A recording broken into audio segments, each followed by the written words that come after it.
UKలో 1 year masters. No IELTS required up to 5 years visa. High visa success rate.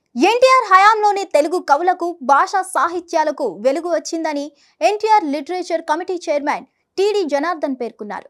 Viswaputrika ghazal foundation ఆధ్వర్యంలో హైదరాబాద్ సుందరయ్య విజ్ఞాన కేంద్రంలో విసిఎఫ్ జాతీయ 3వ వార్షికోత్సవం గజల్ పురస్కారాల ప్రధాన కార్యక్రమం జరిగింది. ఈ సందర్భంగా ముఖ్య అతిథిగా పాల్గొన్న టిడి జనార్దన్ గజల్ పుస్తకాలను ఆవిష్కరించారు. తెలుగు కవులను భాషా సాహిత్యాలను విశ్వవ్యాప్తం చేయాలన్న లక్ష్యంతో విశ్వపుత్రిక గజల్ ఫౌండేషన్ స్థాపించామని అధ్యక్షురాలు డాక్టర్ పి విజయలక్ష్మి పండిత్ తెలిపారు. బిక్కి కృష్ణ సారథ్యంలో జరిగిన ఈ వేడుకల్లో విశ్రాంత హైకోర్టు న్యాయమూర్తి జస్టిస్ బి చంద్రకుమార్, ప్రముఖ ఆధ్యాత్మికవేత్త, income tax retired chief commissioner M Narasimhappa, Goreti Venkanna, income tax commissioner Jeevan Lal Lavadiya, senior journalist నవలాకర్లు భగీరథ, సినీ జర్నలిస్ట్ ప్రభు, ప్రముఖ కవి డాక్టర్ బెల్ది విద్యాధర్, రఘు, అరికపూడి నిర్మాతలు టి రామసత్యనారాయణ, పర్వతనేని రాంబాబు తదితరులు పాల్గొన్నారు. ఈ సందర్భంగా డాక్టర్ బిక్కి కృష్ణకు సాహిత్య యశోభూషణ బిరుదు ప్రదానం చేశారు. గజల్ శిక్షణ శిబిరంలో సురారం శంకర్, బీరం సుందర్ రావు, డాక్టర్ రామశర్మ, గిడుగు కాంతికృష్ణ, మౌనశ్రీ, మల్లిక్, పద్మశ్రీ లతలు పాల్గొన్నారు. సాహిత్య ప్రియులందరికీ హృదయపూర్వక అభినందనలు. వేదిక మీద ఉన్నటువంటి పెద్దలు, మహోన్నతులు, ఒకళ్ళను మించిన వాళ్ళు ఒకళ్ళు. నిజంగా వీళ్ళంతా కూడా వారు చేస్తున్న పనుల ద్వారా సమాజానికి ఎంతో ఉపయోగపడే విధంగా మన సాహిత్యాన్ని, సంస్కృతిని, కళలని ప్రోత్సహిస్తాం అంటే వాళ్ళకి చేతులెత్తి నమస్కరిస్తున్నాం. జల్ది విద్యాసాగర్ గారు, వీరు మోహన్ లాల్ గారు ఉద్యోగంలో ఒక రాష్ట్ర స్థాయి అధికారులు. వాళ్ళకి నిరంతరమైన పని ఉంటుంది.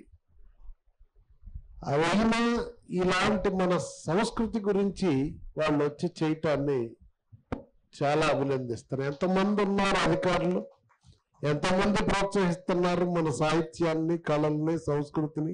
సమాజం కోసం పనిచేస్తున్న వాళ్ళు ఎంతమంది మర్చిపోతున్నారు మూలాలన్నీ. అలానే నరసింహప్ప గారు ఎప్పుడో రిటైర్ అయ్యి హాయిగా ఇంట్లో ఉండాల్సిన ఆయన ప్రతి సభలో చూస్తాను నేను ఆయన్ని. నిజంగా ఆయన ఒక ఫౌండేషన్ పెట్టి అదే పనిగా పనిచేస్తున్నారంటే చాలా గ్రేట్. అలానే మా భగీరథ గారు, వారితో ఎన్టీ రామారావు గారిని అవపోసన పట్టిండు ఆయన. సినిమా రంగంలో సినిమాకు సంబంధించిన అంతవరకు ఆయన అథారిటీ. శకపురుషుడు అనే పుస్తకం మేము రచిస్తే ఆయన సెంటనరీ సెలబ్రేషన్స్ టైంలో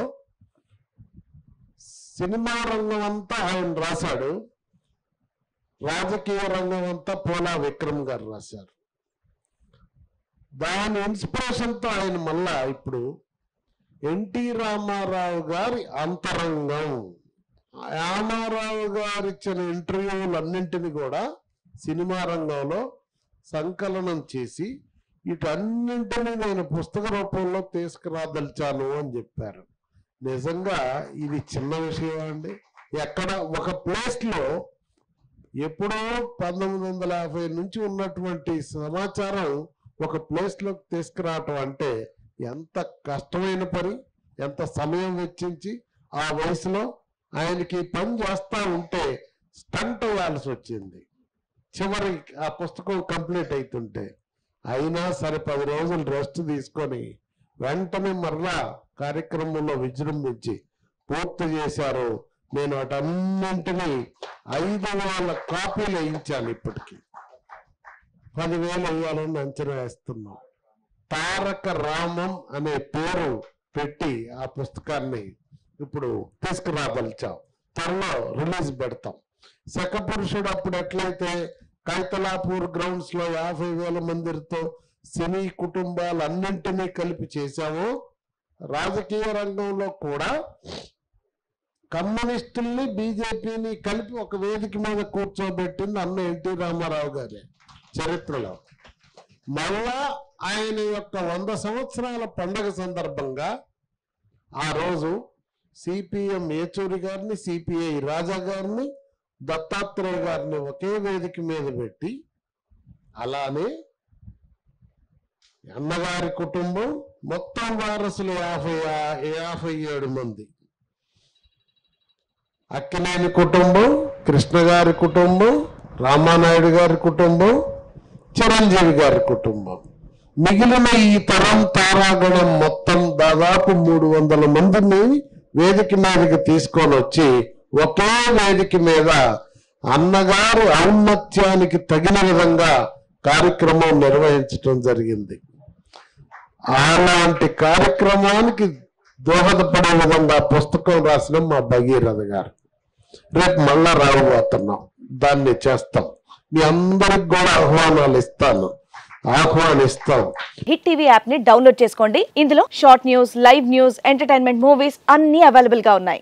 please download hit TV app. Hit TV app ని ఫ్రీగా డౌన్లోడ్ చేసుకోండి.